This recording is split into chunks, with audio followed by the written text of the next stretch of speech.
Alright, so in this video I'm going to go over the props that you see in the back of the Ford Explorers in Jurassic Park. Yeah, so the first one is the actual case itself. There are a few props that are loose, but most of them are in this case right here. And this is actually a Pelican 1600 case is the name of it. Prior to calling it the 1600, it's also known as the King Pelican case. Although if you look up the part number, it was the 1600 was the part number. So I guess they just decided to do away with the King, and just call it by the part number.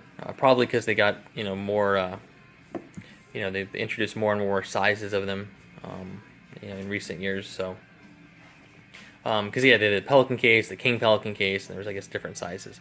But the case of this vintage is going to be labeled King Pelican case.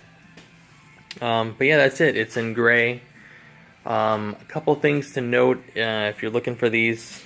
If you get a new one, it's going to have a folding handle, where it just has a static handle, and it's going to have big bumpers that are molded into the shape here. Obviously they've made improvements on the design, in recent years, and it's gone through a few changes. But yeah. So the things to note, yeah, you can find one without the bumpers. This one actually has little reinforcements right here, which I guess was something they added sometime between the original design and the really big bumpers. I might shave these down. I actually have I have a few of these cases. This one's in really good shape. I have a couple of them that are really beat up, but they're accurate. I actually have a brand new, brand new one, like a new old stock, that doesn't have the bumpers on it. It's just like you see in the movie, but I just haven't switched everything over to that one yet. But yeah, they're nice cases. A lot of times you can find these older ones for cheaper because they're more desirable with the folding handle and stuff like that. Another thing to note here, the one in the movie has this valve. This is like a pressure release valve. You can turn this and it equalizes the pressure in the case. Yeah, the movie one does have this. I know some of them do not. I don't know if it was like an option or if it was just something that they added at some point. But yeah, that's the case. Yeah, they're not too hard to find. Well, I guess they are hard to find in really good shape, just because it is a case, and if you get a used one, it's probably been tossed around and stuff like that. So, but yeah, so that's the actual case. If you get it without the foam, if it's used and someone removed the foam, or the foam is all missing or just wrong, you can actually order the foam new. I forget how much it was. I think it was like 20 or no, it's more than that. It was probably 40 to $50 probably for the foam, I guess, depending how much you need. If you need to order this egg crate foam and everything, if it's all missing, it's going to run you a little bit more. But you can get just the the configurable pick and pluck sections. There's 2 layers of this, and you can buy just that if you need to, or you can buy all of it, or But yeah, still available. So if you find one that is missing the foam, it's not a big deal. Yeah. So next is the flashlight.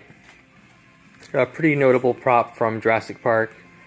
Yeah, it's a Maxibeam MBS 410 light. It's a pretty cool light. It's kind of like a military style, industrial type of light. It's HID. It has like a little motor that adjusts the focus, and has different modes that you can control with this joystick. It's a pretty cool light. It's a little dated. It's big. Stuff like LED. It's really taken off, and kind of making this a little bit obsolete to lug around. But it is pretty cool. It detaches from the battery. Yeah, these are getting pretty expensive nowadays. You can find them for $350, $400, which is a good deal. Most sellers who list them for like buy it now prices, they're $6, $7, $8, $9, thousand, $2,000, which is just kind of ridiculous. I started collecting a lot of this stuff years ago, probably around 2008. I think is when I started collecting a lot of this stuff, and actually got pretty lucky and scored a few of these lights. I got 4 of them from a lot on eBay. I think I bought 2 of them, and then the guy actually messaged me and said, "Hey, I've come into 2 more of them. I'll sell them to you for whatever, included with the other price." So I want to say I paid around $175, $150, something like that per light. I sold 2 of them. I kept 2 of them. The other one is in my display cabinet upstairs. But yeah, so just keep an eye out. You can get them still, for $300, $350 if you just wait and maybe snipe an auction, something like that. But yeah, so that's the light. So the next one here is the flares. These are standard road safety flares. These are 15-minute, which is determined by the length. The longer ones, are the longer running ones. This is what they originally look like. The vintage ones were more of like a bright red. This is kind of what they sell now. Yeah, I used some paint to paint these a little bit deeper, like in brighter red. Yeah, they're kind of hard to find. I remember I was watching one of those forensic TV shows, and they showed the back of an old patrol car from the early '90s, and the cop had these exact flares in them, but they were a little bit longer. But they had the same cap, and they were real bright red and with no markings on them, but they were longer. So I'm I knew they do exist. They weren't just like a movie prop or something that they built. So I tried to replicate that. Yeah, the next one here is the fire extinguisher. It's a Kidd brand, Kidde. Yeah, it's a garage fire extinguisher. I think they call it garage or kitchen. Model number is right there. It's called the Fireaway FA10G. There's the item number there. This is a vintage one that I have in here, which is kind of hard to find. The big things they changed with the newer ones is the label has changed over the years. Just, it's a safety product, and they're always making changes to it. This one here is from 1994, which is the oldest one I could find. Actually, we'll go over here. So here are a couple newer ones.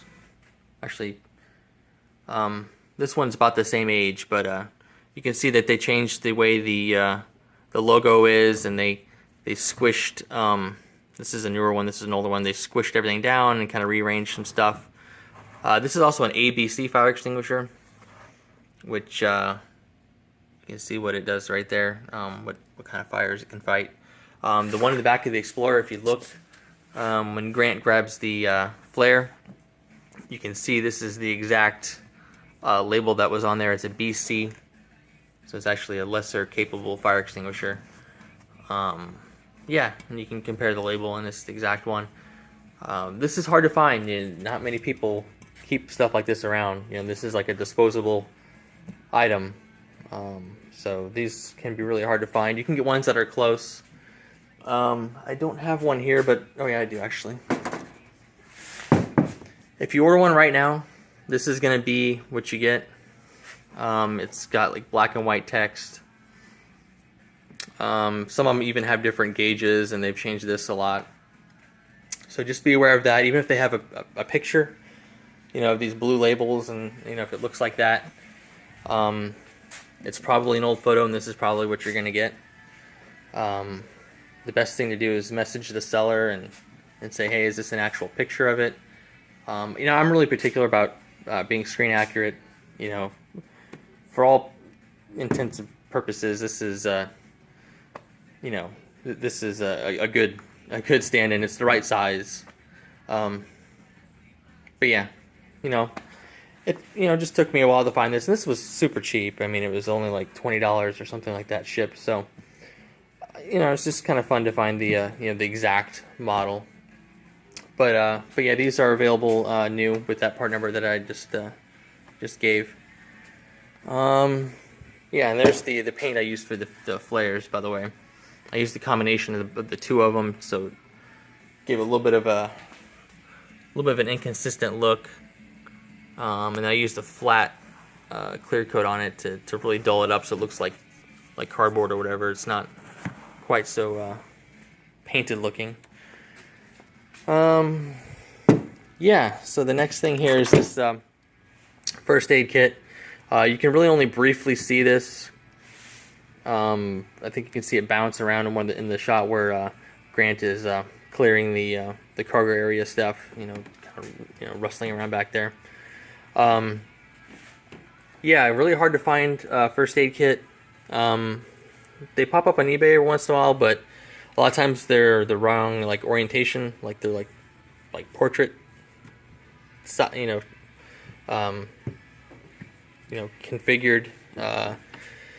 But yeah, I actually made this one. I drew the graphics up and cut these vinyls.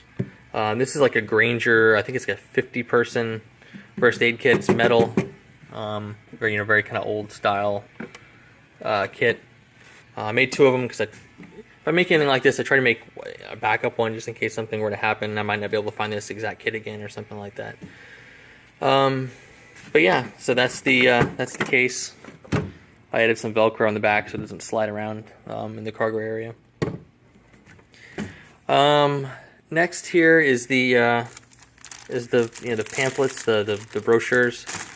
If you look in the movie, there are piles of these back there. That's the storage, I guess, for them. I left a few of them separate. I shrink wrap these. I have a little machine that I like a heat sealing thing in the shrink wrap that I shrink wrapped all these to throw in the back to stack up like it was in the movie. Yeah. That's about it for that. Trying to think here. There's also a towel back there. This is the closest towel I could find to look to what it looked like in the movie. There's also some bubble wrap, which is just the standard small bubble wrap. I think that's about it. Yeah, if you guys have any questions, feel free to comment if there's something that I missed in the that's in the back. Yeah, let me know. All right, thanks for watching.